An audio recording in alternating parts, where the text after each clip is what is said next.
Friends, welcome to my channel. இன்றைக்கி என்னோடய சேனலில் சூப்பரான ஒரு காரக்குழம்பு தாங்க பார்க்க போகிறீங்க. நான் பாருங்கள், இந்த முருங்கைக்காய் ஒரு வாரத்துக்கு முன்னாடி வாங்கியிருந்தேன்.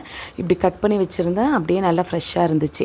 சரி, எப்படி பண்ணுறதுன்னு பார்க்கலாங்க. ஒரு கடாயில் கொஞ்சமாக எண்ணெய் ஊற்றிக்குங்க. எண்ணெய் சூடான உடனே அதில் ஒரு 1/4 ஸ்பூன் வெந்தயம் போட்டுக்குங்க.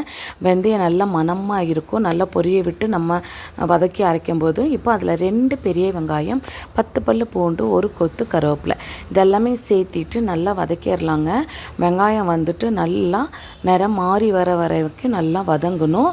பூண்டு வெங்காயம் வதங்கின உடனே அதில் ஒரு 2 தக்காளி பழம் கட் பண்ணி சேர்த்திருக்கிறேன். அந்த தக்காளியும் வெங்காயத்தோடு சேர்த்தி நல்லா வதங்கி வரணுங்க. இப்போ பாருங்கள், ஓரளவுக்கு நல்லா வதங்கிருச்சு. இந்த டைமில் வந்துட்டு நம்ம குழம்பு மிளகாய் தூள் தான் நான் சேர்த்துறேங்க.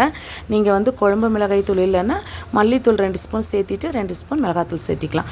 இப்போ நான் காரம் பத்தாதுன்னு 1 ஸ்பூன் மிளகாய் தூளும் சேர்த்திருக்கிறேன். கொஞ்சம் மஞ்சத்தூள் சேர்த்திட்டு திருப்பி பச்சை வாசம் போகிற வரைக்கும் அந்த வெங்காயம் தக்காளியோடு சேர்த்து இந்த மசாலாவும் இப்போ சேர்த்திருக்கிறோம் இல்லையா, ஒரு நிமிஷம் நல்லா வதக்கலாம். நல்லா வதங்கி வர டைமில் வதங்கின கடைசியில் ஆற விட்டுருணுங்க. மசாலாவை நல்லா ஆறின கடைசியில் ஒரு மிக்ஸி ஜாரில் எடுத்து நல்லா நைஸாக அரைச்சி எடுத்துக்கணும். மசாலா வந்து நல்லா நைஸாக அரைப்படணுங்க. இப்போ பார்த்தீங்கன்னா ஒரு கடாயில் கொஞ்சமாக எண்ணெய் ஊற்றிருக்கிறேன். 1/4 ஸ்பூன் கடுகு போட்டிருக்கேன். கடுகு நல்லா பொரிஞ்ச உடனே கொஞ்சமாக வெங்காயம், 2 பச்சை மிளகா, கொஞ்சம் கருவேப்பிலை இதெல்லாமே சேர்த்து நல்லா வதக்கிடலாங்க. நல்லா வதங்கின கடைசியில் நம்ம அரைச்சி எடுத்து வச்சுருக்கோம் இல்லையா, அந்த மசாலாவையும் அதோடையே சேர்த்து ஒரு நிமிஷம் நல்லா கலந்து கொடுத்துடலாம். அந்த எண்ணெயோடு அந்த மசாலா வந்து நல்லா பச்சை வாசம் போகிற வரைக்கும் வதக்கிட்டு திருப்பி நமக்கு தேவையான அளவுக்கு தண்ணி ஊற்றிக்கலாங்க. நான் ஒரு 2 சொம்பு தண்ணி ஊற்றிட்டேன். தண்ணி ஊற்றிட்டு தேவையான அளவுக்கு உப்பு போட்டுடணும். உப்பு போட்டுட்டு ஒரு 2 நிமிஷம் கலக்கி விட்டுட்டு நம்ம வந்து குழம்பு வந்து கொதிக்க விட்டுறணும். கொதித்து வர டைமில் நம்ம கட் பண்ணி வச்சுருக்கோம் அந்த முருங்கைக்காவை போட்டுக்கணுங்க. இன்றைக்கி நான் ஒரு உருளைக்கிழங்கும் அதோடு சேர்த்துறேன், ஒரு கத்திரிக்காயும் சேர்த்துறேன். ஃபஸ்ட்டு முருங்கைக்காயும் உருளைக்கிழங்கும் ஒரு நிமிஷம் நல்லா கொதித்து வேகட்டும், அப்புறம் கத்திரிக்காய் சேர்த்திக்கலான்ட்டு இப்போ கத்திரிக்காய் சேர்த்திருக்கிறேன்.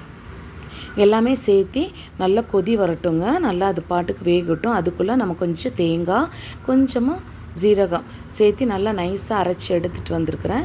அதையும் இந்த குழம்புலேயே சேர்த்திட்டு கொஞ்சம் தேவையான அளவுக்கு எக்ஸ்ட்ரா தண்ணி ஊற்றிட்டு குறைஞ்சது ஒரு 15 நிமிஷமாவது இந்த குழம்பு வந்து நல்லா கொதிக்கணுங்க.